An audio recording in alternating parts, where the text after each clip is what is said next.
عليكم ورحمة الله وبركاته طلبة الصف الأول الإعدادي منهج الساينس 2025. فيديو النهاردة هنقدم فيه الجزء الأول من الدرس التاني في السكند تيرم. الدرس التاني بيتكلم عن الأسيدز and alkalines.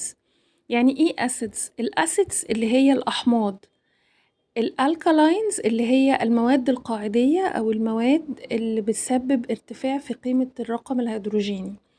خلينا ندخل على طول في الدرس لأن هو فيه أساسيات، هي عبارة عن أساسيات في الأحماض والقلويات أو الأسيدز والالكالاينز.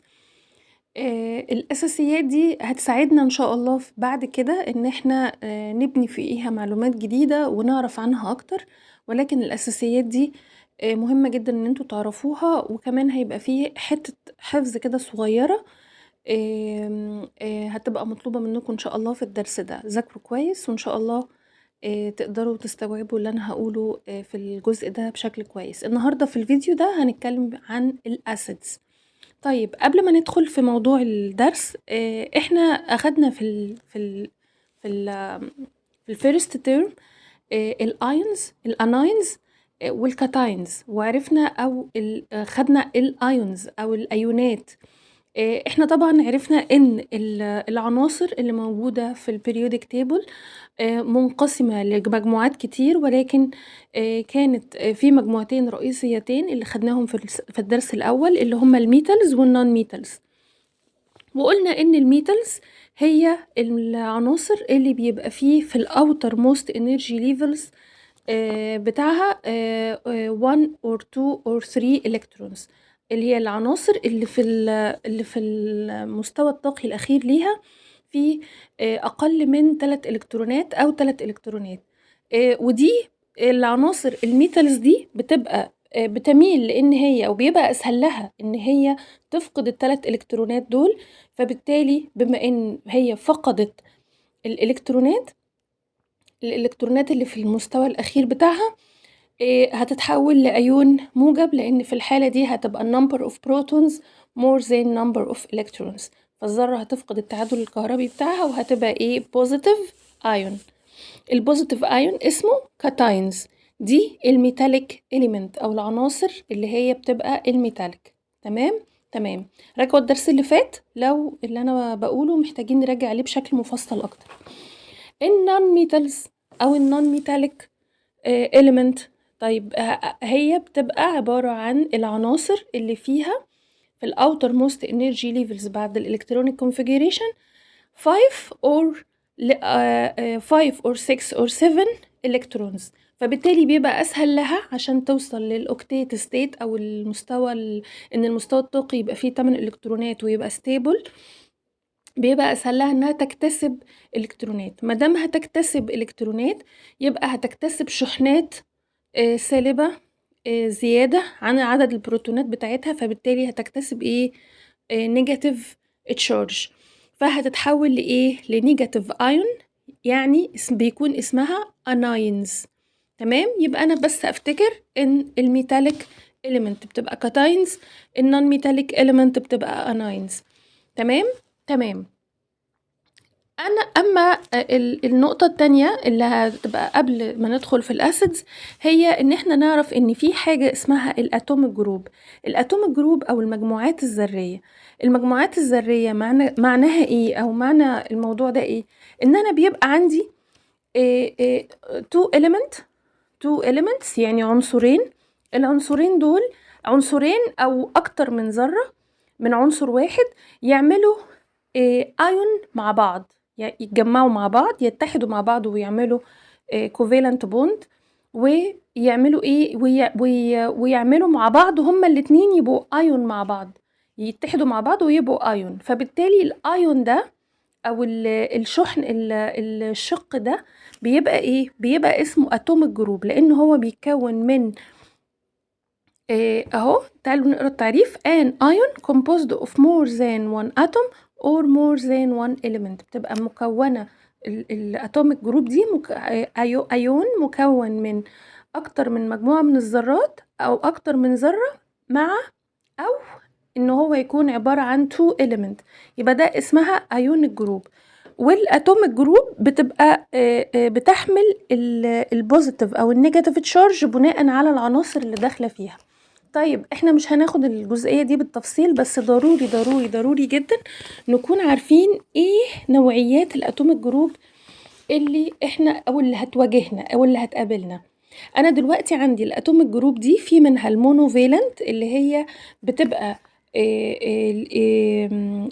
محتاجة او اما محتاجة ايون علشان تتحد مع عنصر تاني، فبيبقى ليها ايه نيجاتيف تشارج واحدة، بيبقى فيه ماينس كده من فوق، وهي مكونة عندنا مثلا هنا مجموعة الهيدروكسيد مكونة من ذرة أكسجين معاها ذرة هيدروجين وليها نيجاتيف تشارج واحدة، يعني لما تتحد هتتحد مع إليمنت بيفقد إلكترون واحد. تمام. المجموعة التانية مجموعة النيتريت عبارة عن ذرة نيتروجين ومعاها 3 atoms of oxygen، 3 ذرات من الأكسجين، وهم المجموعة على بعضها اسمها ليها نيجاتيف تشارج واحدة، يعني برضو لما تتحد مع element هتتحد مع element عنده بوزيتيف تشارج واحدة. تمام. النيترايت هي عبارة عن ذرة نيتروجين ومعاها 2 element أو 2 atoms of oxygen، ذرتين من الأكسجين، وبرضو عندها نيجاتيف تشارج واحدة. والباي كربونات، الكلورايد، الأمونيوم. تمام يا حبايبي. طيب وبعدين بقى نيجي على الداي فالنت جروب. الداي فالنت جروب يعني اللي هي المجموعات ثنائية التكافؤ، هي عبارة عن مجموعات برضو يعني 2 elements متجمعين مع بعض اهو، مرتحدين مع بعض ومكونين مجموعة مع بعضهم وليهم فالنسي فوق اهيت. مجموعة الكربونات عبارة عن ذرة كربون و3 atoms of oxygen، 3 ذرات من الأكسجين، وليها ايه -2، يعني هي داي فالنت، يعني محتاجة 2 electrons، محتاجة عنصر أو element يكون عنده 2 electrons وايه وتتحد معاه. مجموعة السلفات هي عبارة عن ذرة سلفر ومعاها 4 atoms of oxygen، وبرضو ليها -2، يعني برضو هتتحد مع عنصر عنده +2. مجموعة السلفايد SO3 يعني ذرة سلفر ومعاها 3 atoms of oxygen وبيبقى عندها ايه -2. تمام. طيب المجموعة اللي موجودة اللي هي تراي فالنت عندنا هي مجموعة اسمها مجموعة الفوسفات. مجموعة الفوسفات هي عبارة عن ذرة فوسفورس ومعاها 4 atoms of oxygen، وبتبقى تراي فالنت يعني محتاجة element عنده 3 electrons علشان تتحد معاه. تمام. عرفنا ال 3 types of groups، المونوفالنت، الدايفالنت، التراي فالنت. تمام يا حبايبي. طب ايه الفرق بين الاسيدز والالكالاي؟ الأسيدز هي substances that dissolve in water and give positive hydrogen ion. الأسيدز دي أو الأحماض دي هي عبارة عن المركبات أو المواد اللي بتدوب في المية وهتحرر منها لما يكون فيه أسيد أو أي مركب، وليكن الأسيد ده هو عبارة عن شقين أناين وكاتاين. الأناين والكاتاين لما بيدوبوا في المية يحصل فصل ما بينهم، يعني يحصل فصل ما بين الأناين والكاتاين جوه المية. تمام. فبالتالي يتحرر عندي هنا بالنسبة للأسيدز يتحرر الكاتاين الخاص بالمجموعة بتاعة الأسيدز اللي هو عبارة عن ايه البوزيتيف هيدروجين ايون، وده اللي بيدي للأسيدز أو للأحماض القدرة بتاعتها، القدرة الهيدروجينية بتاعتها اللي هي ايه البوزيتيف هيدروجين ايونز. طب والالكالايز؟ الالكالايز هي substance dissolved in water and give negative hydroxide ions. الهيدروكسيد ايونز هي في مجموعة الهيدروكسيد هنا اهي الهيدروكسيد ايونز هي المجموعة من المجموعات المميزة للعناصر اللي بتتحد العناصر اللي بتتحد معاها بتكون الكالايز، فلما بتدوب في المية بتتفك الروابط ما بينها وما بين العناصر، وبيتحرر عندي في المية دي ايون اسمه نيجاتيف هيدروكسيد ايونز، يعني اللي هو الايون الهيدروكسيد او ايون مجموعة الهيدروكسيد. تمام. طيب هنعرف اكتر لما ناخد الامثلة. ندخل بقى على طول في الاسيدز. طب احنا لما يبقى عندنا اسيدز هنديها او هنسميها ازاي؟ هنتوقع اسمها ازاي، او هنعطيها الاسم بتاعها ازاي، او ايه الاساسيات اللي بناء عليها تم تسمية الاسيدز او الاحماض؟ هنا بيقول ايه؟ هنا بيقول، او احنا يعني اختصارا، طبعا انتوا لما تقعدوا تذاكروا اقرأوا بالتفصيل، بس اختصارا لكل اللي بيحصل ده احنا هنعمل ايه؟ احنا هنقسم الاسيدز. بصوا كده، احنا هنقسم الاسيدز لمجموعتين، مجموعة بتحتوي على الاكسجين ومجموعة لا تحتوي على الاكسجين. تعالوا نشوفها في الكتاب كده. acids that don't contain oxygen، الاسيدز او الاحماض اللي ما بتحتويش على اكسجين في التركيب بتاعها، المجموعة دي من الاسيدز ليها تسمية معينة. تمام. وهي ان هي بتبدأ بكلمة هيدرو، وبعدين نشوف الاناين اللي جنب الهيدروجين ونقول اسمه. طب يعني ادينا مثال. تعالوا كده نشوف المثال. انا دلوقتي مثلا عندي اسيد زي ال HCl. ال HCl ده عبارة عن ايه؟ عبارة عن ايون الهيدروجين، تمام، اتحد مع ايه؟ مع ايون الهيدروكلورايد، او مع ايون الكلورايد، بعتذر، مع ايون الكلورايد. ايون الكلورايد مونو فالنت، عنده ماينس تشارج واحدة، وايون الهيدروجين عنده بوزيتيف تشارج واحدة، فبالتالي هيتحدوا مع بعض يكونوا لي ايه؟ يكونوا لي اسيد اسمه HCl. ال HCl ده هو عبارة عن اسيد don't contain oxygen، لا يحتوي على الاكسجين، فبالتالي هيبدأ اسمه باسم هيبدأ بهيدرو. وبعدين الكلورايد ايون ده اللي هو ايون او الاناين اللي اسمه الكلورايد ده، هنجيب اسمه اهو، تبقى هيدرو كلو بس هنشيل الايد ونحط مكانها تبقى ايه؟ هيدروكلوريك اسيد. الهيدروكلوريك اسيد الرابطة دي لما حصلت وكونت الهيبوكلوريك اسيد، هتقوم لما تتذوب في المية تتفك وتديني الهيدروجين ايون، البوزيتيف هيدروجين ايون اللي بيدي للاسيدز الايه؟ الصفات او الخصائص بتاعتها. تمام. طيب في مجموعة تانية من الاسيدز اللي هي بتحتوي على الاكسجين، ليها اسم تاني اسمها الاوكسايدز. الاسيدز اللي بتحتوي على الاكسجين بيبقى ليها طريقة تسمية مختلفة. طب ازاي؟ ما بنقولش بقى هيدرو في الاول، لا، احنا بنيجي على طول باسم الاناين، المجموعة الاناين اللي هي هتتحد مع الهيدروجين، هنيجي باسمها ونقوم مسميين الاسيد بيها. طب ازاي؟ تعالوا ناخد مثال. عندي اهو الهيدروجين كاتاين اللي هو ال H بلس، وعندي هنا النيتريت اناين، مجموعة النيتريت قلنا ان هي ايه؟ NO3 ماينس. طب هنا بلس 1 وهنا ماينس 1، يبقى هيتحدوا مع بعض ويكونوا لي ايه؟ يكونوا لي النيتريك اسيد. مجموعة النيتريت شلت كلمة 8 وحطين مكانها فسميتها نيتريك اسيد، ما جبتش بقى سيرة الهيدروجين خالص.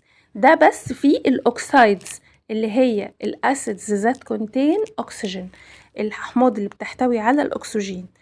طيب لو مجموعة تانية النيترايت زي ما خدناها او زي ما شفناها في المجموعات الاتوميك جروب اللي في الصفحة اللي فاتت، NO2 ماينس، وانا عندي هنا الهيدروجين كاتاين H بلس.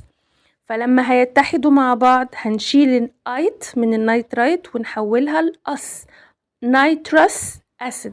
عشان يكون في فرق بين هو الفرق هنا ايه؟ number of oxygen atoms، عدد ذرات الأكسجين اللي موجودة في المجموعة، ده اللي بيحدد طريقة التسمية. لو في 3 أكسجين أتوم موجودة في الأتوميك جروب يبقى هنشيل ال8 ونحط مكانها إك، تبقى نيتريك أسيد. النيترايت فيها 2 atoms of oxygen، فهنشيل الأيت ونحط مكانها أوس اللي هي تبقى نيتروس أسيد. تمام. طيب كل دي يا ولاد اسكس او اساسيات في الكيمستري لازم نكون عارفينها، عشان ده هيترتب عليه ان شاء الله في المستقبل ان احنا نعرف معلومات اكتر او ناخد حاجات اكتر ان شاء الله. بس ضروري جدا ان انتوا تذاكروا اول باول وتعرفوا المعلومات دي، لان دي اساسيات في الكيمستري. طيب بالنسبة للمولكيولار فورميولا، المولكيولار فورميولا هنا اللي هو الشكل الكيميائي او التركيب الكيميائي او التركيب الجزيئي. طيب انا دلوقتي المولكيولار فورميولا formula of an acid begin with the symbol of H. دايما الاسيدز بتبدأ بايه؟ بالايون H followed by بعديها بيجي ايه؟ الاناين اوف ذا ميتال، الاناين اوف ذا ميتال او الفورميولا بتاعه الاناين بتاعه الاتوميك جروب، زي ما خدنا هنا في الاتش سي ال اهو، ادي الهيدروجين وادي الاناين بتاع الايه؟ الكلورايد.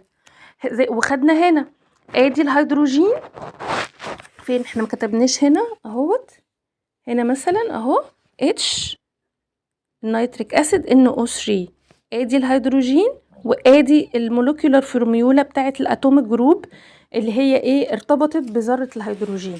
ودايما نبقى عارفين ان النمبر اوف تشارج اللي هي الرقم بتاع التشارج اللي موجود على الاتوميك جروب او الاليمنت الاناين اللي هو هيتحد مع ذرة الهيدروجين بيبقى مساوي لعدد ذرات الهيدروجين اللي هتتحد معاه. طب يعني ايه؟ انا دلوقتي عندي مثلا مثال اللي هو ايه؟ الهيدروبروميك اسيد. انا عندي عنصر البروميد او عنصر البرومين لما بيفقد بيحتاج الكترون، هيبقى فيه في البرومين طبعا من الهالوجينز، لو فاكرين مجموعة الهالوجينات، بيبقى فيه في الاوتر موست انرجي ليفل بتاعها كام؟ 7 الكترونز. تمام. فهي محتاجة only 1 الكترون علشان تتحد معاه او تتحد مع element عنده الكترون واحد، فيبقى فيه اوكتيت ستيت بالنسبة للبرومين، او يبقى فيه 8 الكترونات موجودين في الاوتر موست انرجي ليفل بالنسبة للبرومين، فهتتحد مع الهيدروجين. تمام. هي عندها -1 والهيدروجين عنده +1، عنده الكترون ممكن يشترك بيه مع حد، فهيكونوا مع بعض ايه؟ هيكونوا مع بعض اسيد اسمه هيدروبروميك اسيد. المولكيولار فورميولا بتاعه HBr، وبيبقى ايه؟ التوتال تشارج بتاعها بيبقى 0، بتبقى خلاص حصل ما بينهم تعادل او الشحنات بتاعتهم تعادلت. عشان كده النمبر اوف هيدروجين بيكون مساوي او مكافئ للنمبر اوف تشارج اللي موجودة فين؟ عند اي عنصر بيتحد معاه. طب تعالوا كده نشوف المثال التاني. عندي مثلا هنا مثال لحاجة اسمها او لأسيد اسمه سلفورس اسيد. سلفورس اسيد ده هو عبارة عن مجموعة اتوميك جروب اسمها سلفايت اناين، اتوميك جروب اسمها مجموعة السلفايت او السلفايت اتوميك جروب، السلفايت جروب. هي عبارة عن ايه؟ عبارة عن ذرة سلفر ومعاها 3 اكسجين اتومز، وليها -2، يعني محتاجة 2 الكترونز عشان تتحد معاهم. تمام. فهتقوم بقى لو هتتحد مع الهيدروجين تبقى هتحتاج 2 atoms of هيدروجين، هتحتاج 2 هيدروجين كاتاينز، 2 هيدروجين كاتاينز. ليه؟ لان هي عندها هنا -2، لما يتحدوا مع بعض هيبقى المولكيولار فورميولا عندي H2 وبعدين ال SO3. ده اسمه سلفورس أسيد. تمام. طيب حاجة كمان، فاكرين مجموعة الفوسفات اللي احنا قلناها ان هي تراي فالنت اتوميك جروب في الصفحة اللي فاتت، اللي هي عبارة عن ذرة فوسفور ومعاها 4 atoms of oxygen، هتبقى عندها 3 minus 3 او عندها النيجاتيف تشارج بتاعتها minus 3، فكده هي محتاجة ايه؟ 3 هيدروجين كاتاينز، عايزة 3 ذرات هيدروجين هيتحدوا معاها ويكونوا ايه؟ ويكونوا حاجة اسمها الفوسفوريك اسيد. الفوسفوريك اسيد اللي هو H3PO4. طب ايه بقى الامبورتنس بتاعتنا بالنسبة لايه؟ للاسيدز. ايه الامبورتنس اوف اسيدز؟ احنا واخدين 2 examples، مثالين عن الامبورتنس اوف اسيدز. في الهيدروكلوريك اسيد اللي هو موجود في الجاستريك جوس او في الحمض المعدي اللي موجود في الجسم، ده نعرف ان هو secreted by the stomach، بيفرز في المعدة وبيبقى participate in food digestion، بيبقى مهم جدا في حدوث الهضم واستخراج المعادن والفيتامينز اللي موجودة في الاكل اللي احنا بناكله. تمام. طب وايه كمان؟ اللاكتيك اسيد، وهو provides the muscles، يعني بيبقى بيمد المسلز او العضلات جوه جسمنا بالنسيسري انرجي، بالطاقة اللازمة، وبيعمل ليك اوف اكسجين، يعني بيعمل اختزال للاكسجين اللي موجود جوه العضلات. لو حصل نقص في اللاكتيت او في اللاكتيك اسيد ده، الاكيوميوليشن مش نقص، لو حصل له اكيوميوليشن يعني لو زاد قوي نسبته مع المجهود العضلي الكبير اللي لو بيحصل مثلا عند الرياضيين، لما بيحصل accumulation ليه بيسبب حاجة اسمها ايه؟ muscle cramp اللي هي الشد العضلي اللي بيحصل عند الرياضيين بعد بذل مجهود كبير. دي كل حاجة عن الاسيدز موجودة عندنا في الجزء ده من الترم. اسمعوا الفيديو تاني لو حسيتوا ان انتوا محتاجين تفهموا اكتر، ولازم نذاكر كويس ونعرف الاتوميك جروبز ونعرف الفالنسي بتاعتها. المذاكرة بالورقة والقلم في منهج الساينس، وأتمنى تكونوا إن شاء الله فهمتوا الدرس. وعايزة أقول لكم إن كل اللي إحنا خدناه ده حاجات بسيطة جدا في علم الكيمياء. أتمنى لكم كل التوفيق. اللي ما اشتركش يعمل اشتراك للقناة، وقناة هلو ساينس معاكم دايما إن شاء الله في منهج الساينس. والسلام عليكم ورحمة الله وبركاته.